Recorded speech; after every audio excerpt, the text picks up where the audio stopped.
Horrifying true cases that haunted private investigators. I started working for Denise Mackey in the spring of 2019, a few weeks after I turned 31. I'd had my license for 2 years by then and had done contract work for a handful of firms around the Southeast, mostly insurance fraud and process serving. The kind of jobs where you sit in a rental car for 11 hours and photograph a man carrying lumber who claims he can't lift his arms above his shoulders. It's honest work. It teaches you useful things. But Denise ran the kind of operation I actually wanted to be part of. Locates, skip traces, domestic cases that went beyond just catching someone at a motel. She had an office in a converted shotgun house on Poplar Avenue in Memphis, 2 rooms and a kitchenette, and she worked it with one part-time researcher and whatever field investigator she happened to trust at the time. When I came on, that was me. Denise was 53. Former Shelby County Sheriff's deputy. She'd done 16 years in law enforcement before her knees, and her marriage gave out in the same 12-month span, and she'd built the firm from scratch over the decade since.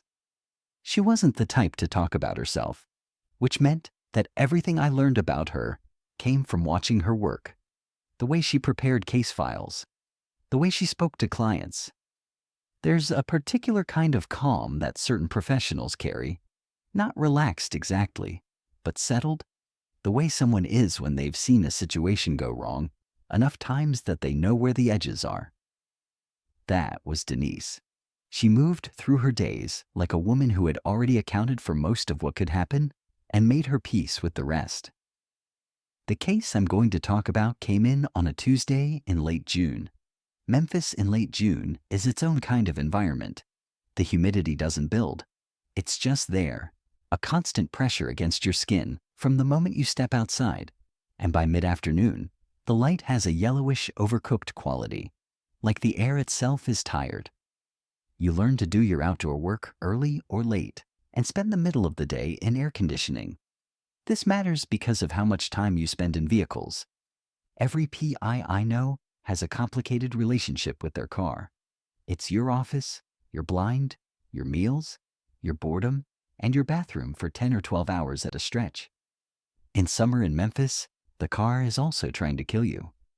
Denise kept a cooler with frozen water bottles in her trunk. She told me during my first week that more investigators burn cases from heat exhaustion than from bad technique, and I believe her. The client was a woman named Ruth Kinney, 67, retired school administrator from Germantown, which is a suburb east of Memphis proper.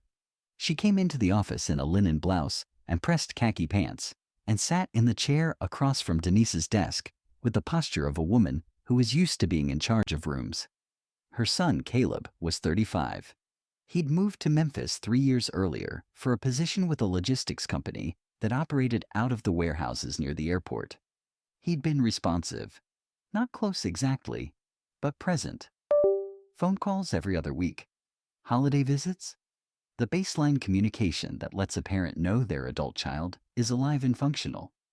Then, around January of that year, the calls had become shorter, then less frequent. By March, they'd stopped entirely. Ruth had driven down from Germantown twice. The first time, Caleb had answered the door at his apartment in Raleigh, a neighborhood in the northeast part of the city. He looked fine, she said, thinner, but fine. He told her he'd been busy. The second time, in May, he didn't answer. His car was in the lot. His name was still on the mailbox. A neighbor said they saw him come and go, but couldn't say when exactly. Ruth had called the police. Memphis PD took a report, confirmed that Caleb had no outstanding warrants, no hospital admissions, no death record, and told her essentially that an adult man who appears to still be living in his apartment is not a missing person, which is accurate. It's also the point at which people come to someone like Denise. I sat in on the intake. Denise asked all the standard questions. Had there been a falling out? Had there been substance issues? Had Caleb ever been treated for depression, psychosis, anything that might explain a voluntary withdrawal? Ruth answered everything directly. No, no, no. She wasn't frantic, and she wasn't tearful. She had the particular composure of someone who has already processed the emotional part privately and now wants action. She said something I wrote down because it struck me. She said, "I'm not worried that something happened to Caleb. I'm worried that Caleb happened to something." Denise asked her what she meant. Ruth hesitated, and then said she wasn't sure. She said when she'd seen him in his apartment that first visit, he'd spoken to her like a stranger. Not rude, polite even. But the way you'd be polite to someone collecting signatures on your porch, present, but disengaged. She said his apartment had been very clean, which wouldn't have been unusual on its own, except that there was nothing in it. Not empty in the way of someone who'd moved out. Empty in the way of someone who had removed every personal item and left only furniture. No photographs, no books, no dishes in the sink.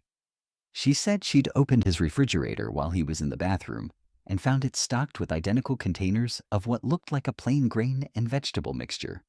Maybe 15 of them, all the same size. Denise took the case.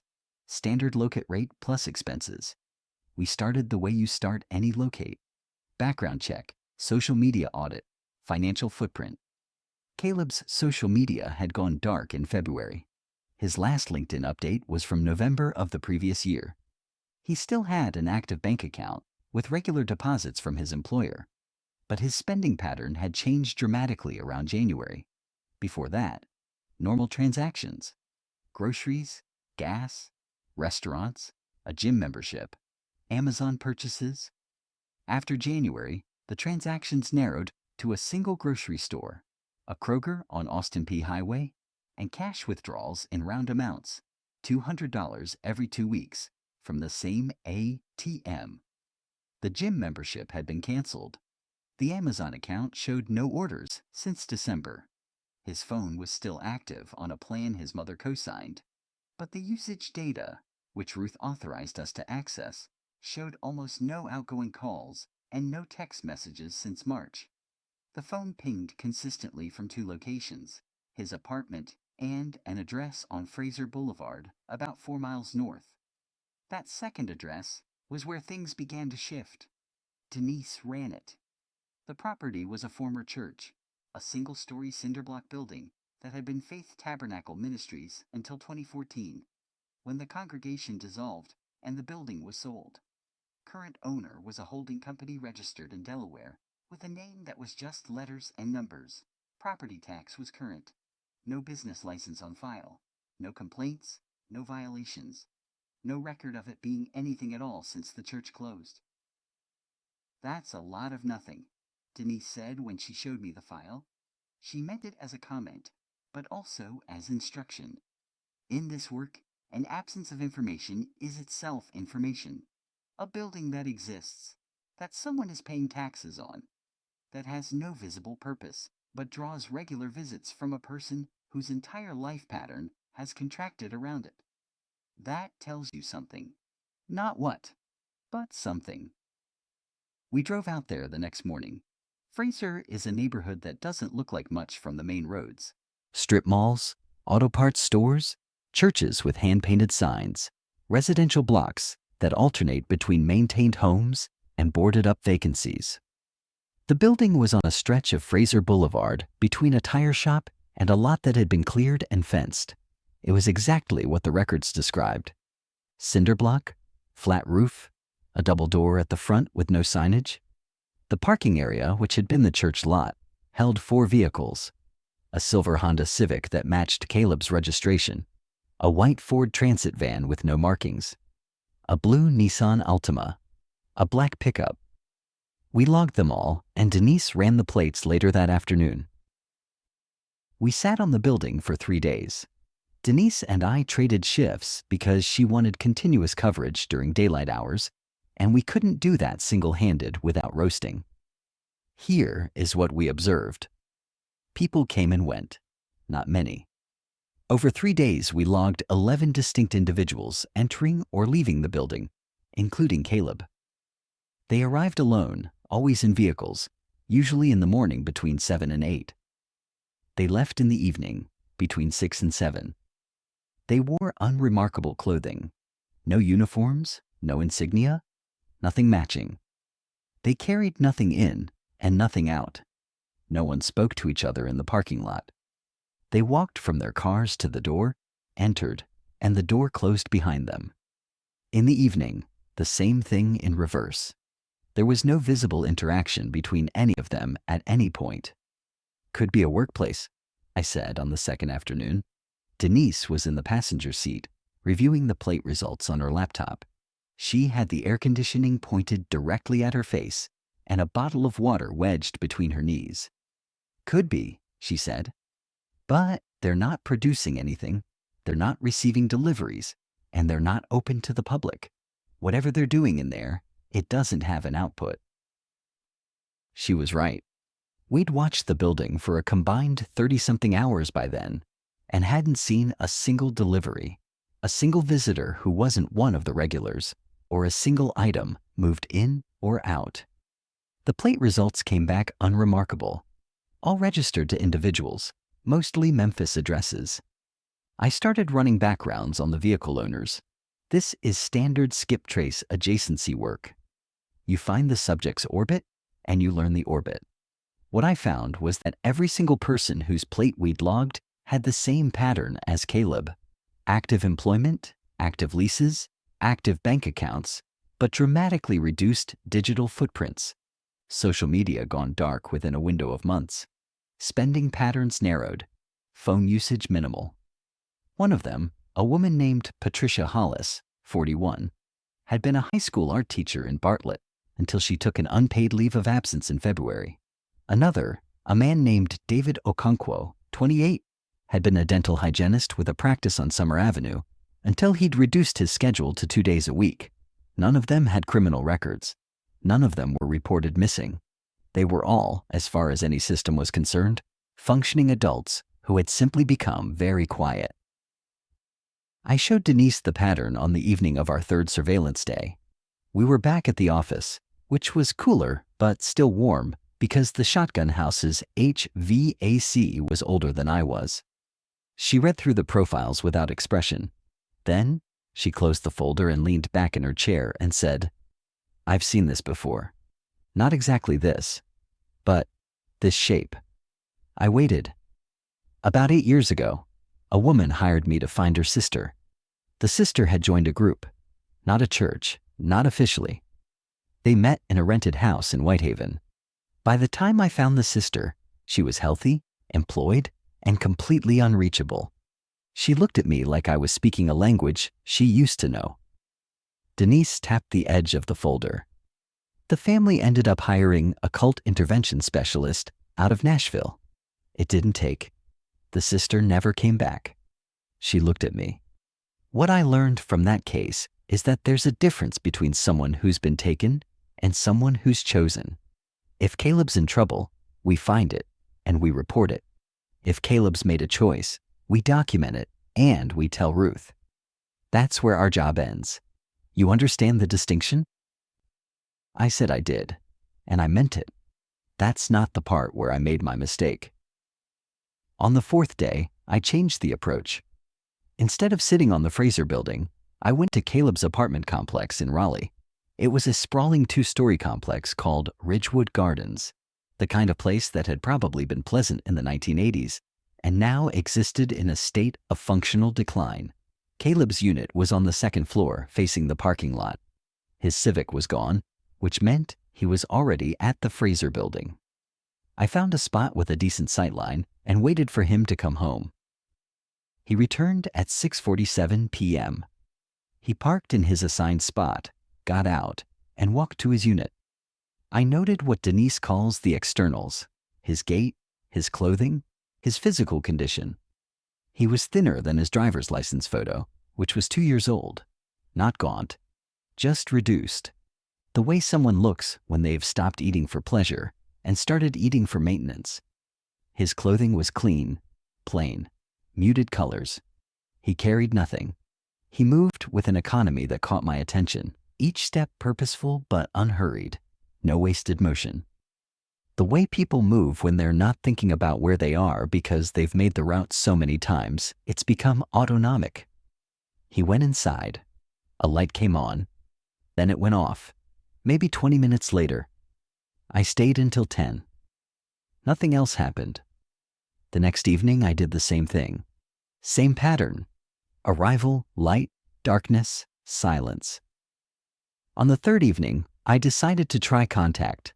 This is where I should explain what Denise had said.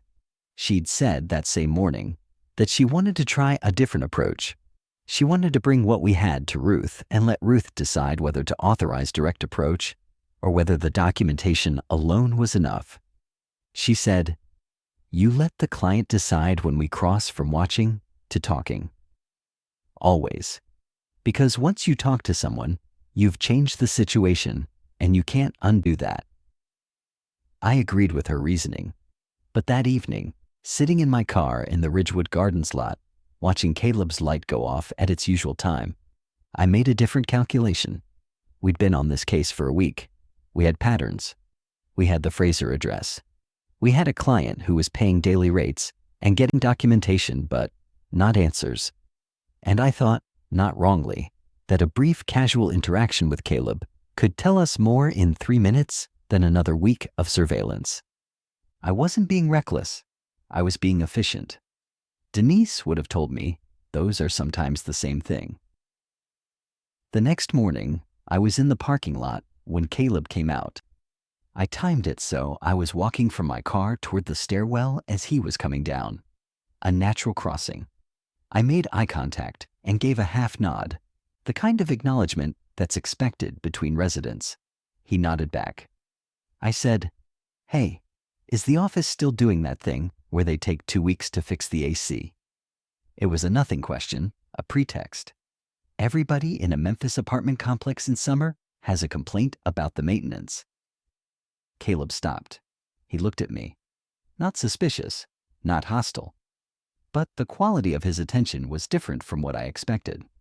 Most people, when a stranger makes small talk, give you about 60% of their focus. They're already thinking about their car, their phone, their morning. Caleb gave me everything. Full eye contact, full stillness, his body oriented toward mine, his expression neutral but completely present, like I'd walked into a room where he was the only thing in it. "I don't have that problem," he said. His voice was even, pleasant, unremarkable.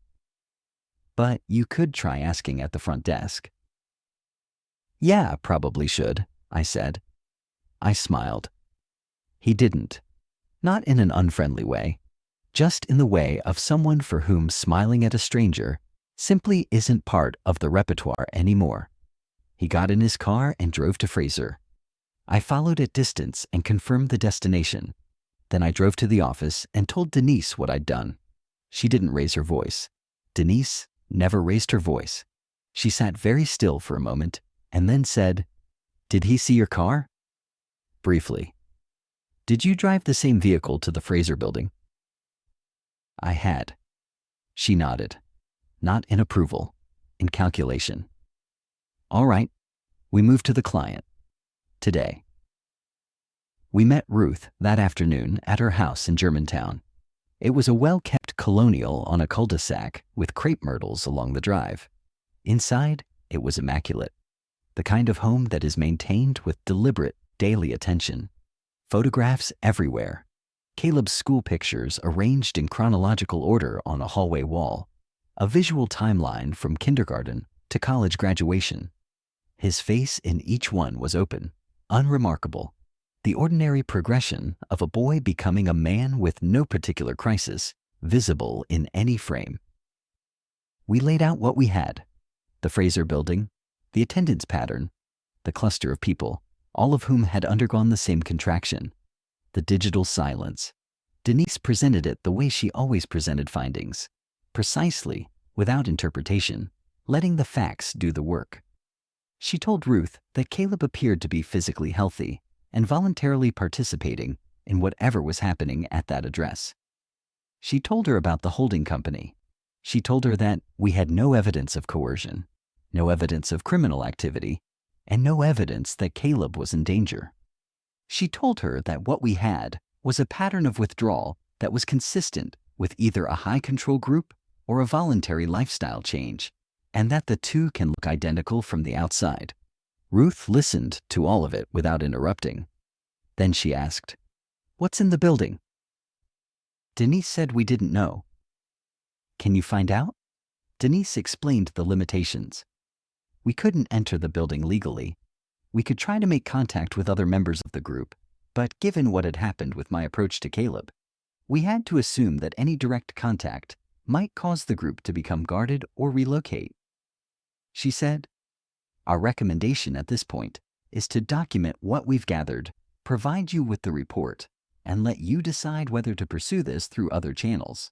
Occult intervention specialist potentially, or family law counsel if you want to explore a conservatorship." Ruth considered this. Then she said, "I want you to keep watching. I want to know what happens in that building." Denise looked at me. I recognized the look. It was the look she gave when a client asked for something that was technically within our scope, but practically unwise. But Ruth was the client, and the client decides the parameters.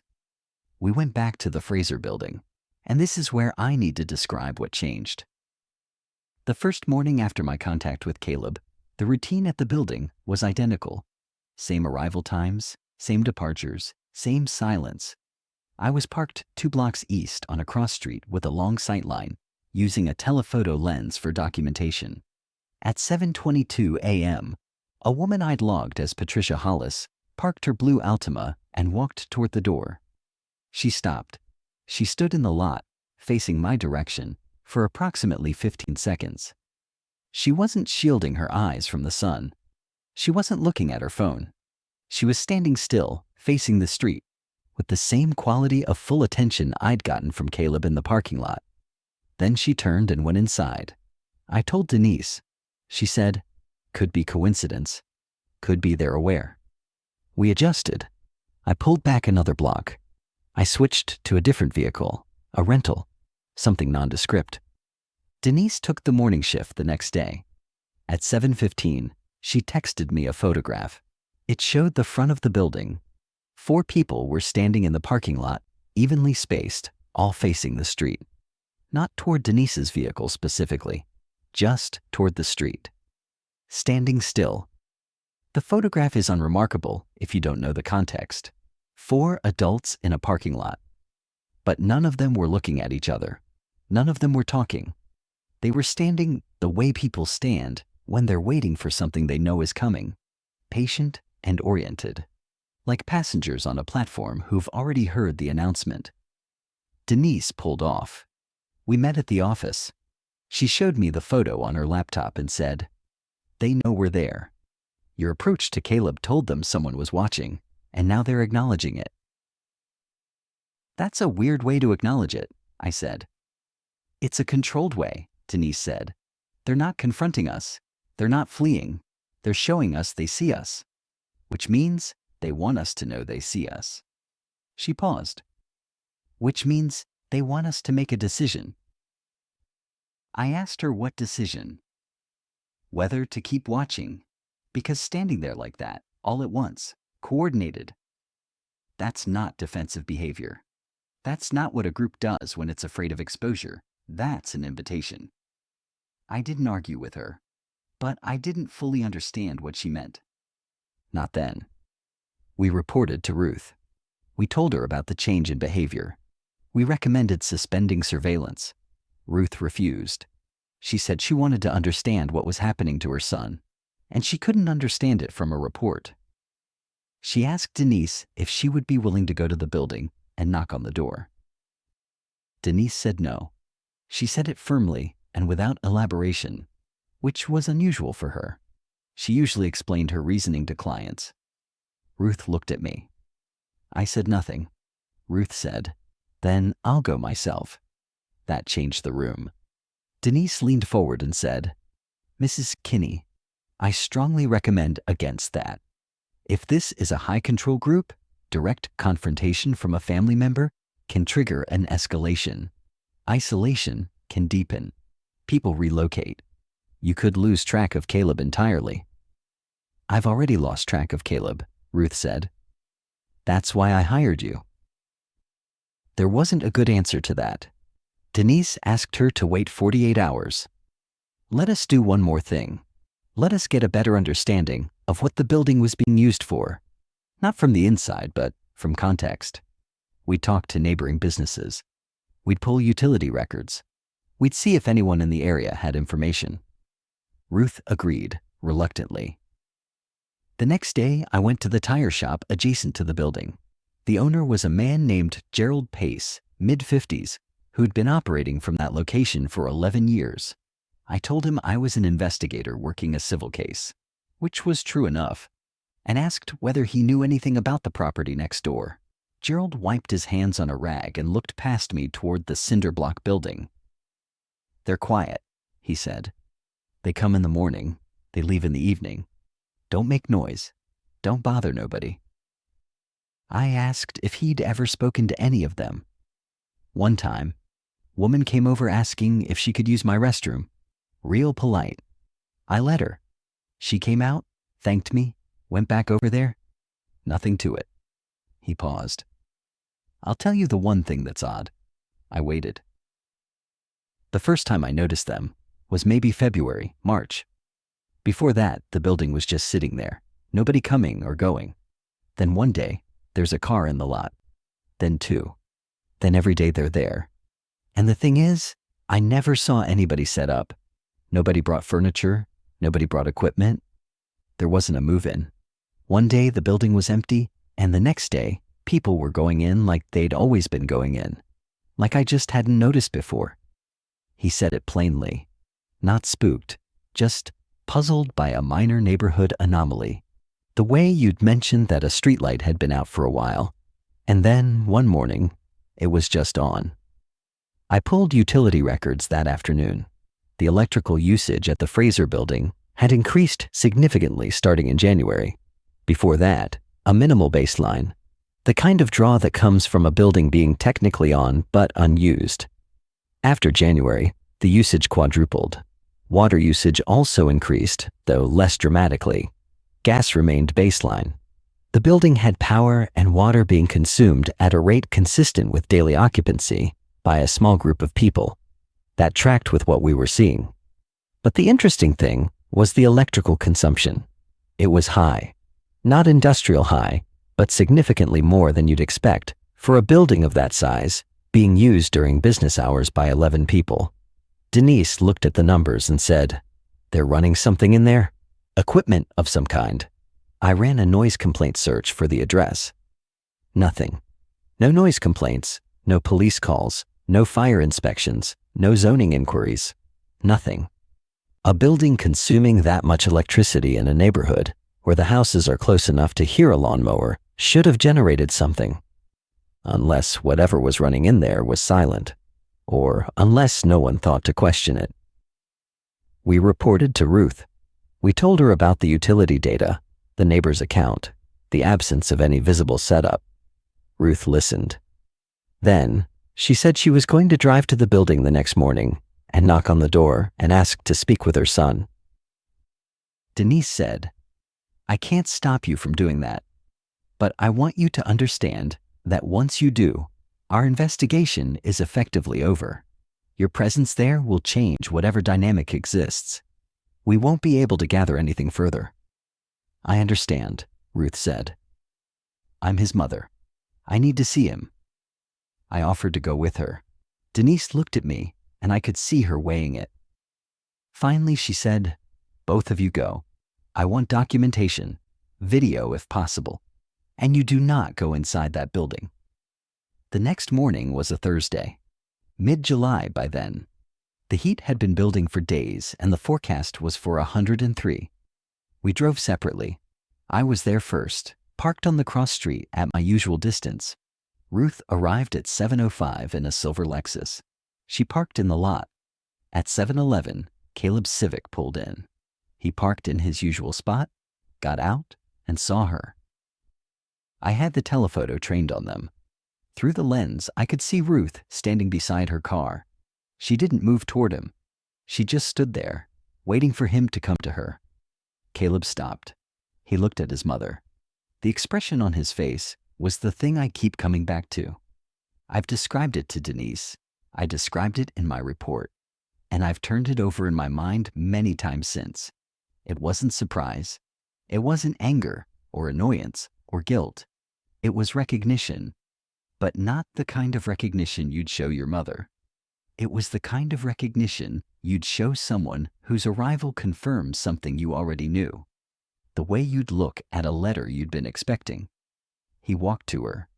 They spoke. I was too far away to hear the conversation, but I could read the body language. Ruth was leaning forward, one hand extended. Caleb stood with his arms at his sides, head slightly tilted, listening. At one point, Ruth touched his arm, and he didn't pull away, but his body didn't register the contact the way a body normally does. There was no softening, no reciprocal lean. He stood there the way a wall stands when you put your hand against it. After maybe 5 minutes, he turned and walked to the building's door. He opened it and went inside. Ruth stood alone in the lot. She didn't follow him.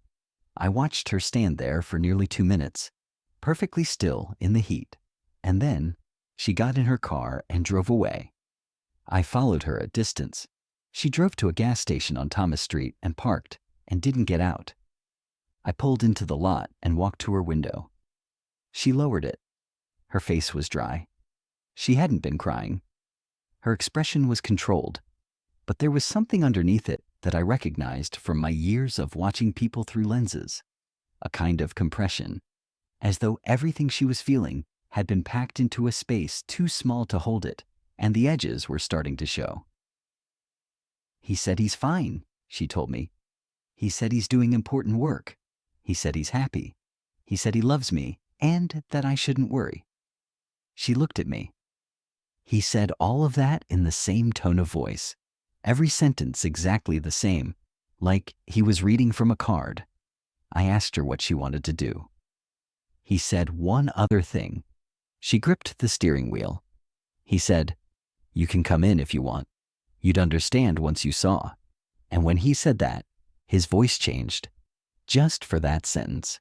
It was his real voice, the one I know, and it was so eager.